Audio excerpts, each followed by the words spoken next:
1200 کیلومتر اومدم بگم کی میتونه با این فرق برنجی با این ابزار روی این میز بدون که از این در چهار دیواری خارج بشه بیاد همچین اثر هنری رو خلق کنه.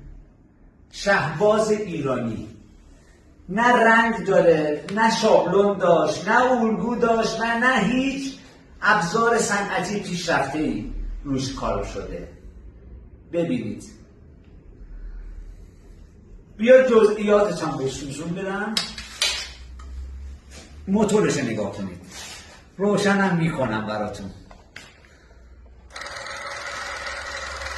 بیا داخلش هم ببین، تمام جزئیات مو به مو رعایت شده.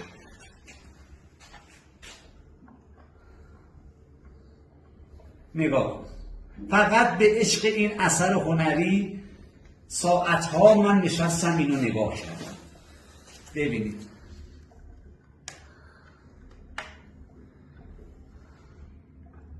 اینم از اینم ببین، هر چیزی که در جیب واقعی وجود داره تو اینم وجود داره. فرمون، دنده، کمک دنده، گاز، کلاج و حتی این داشبوردش. برو عقب اینجا رو نشون بده. این کار دست نیست، این کار دل. ببینید کی میتونه این کارو بکنه؟ هزاران نفر اومدن ازش ویدیو بگیرن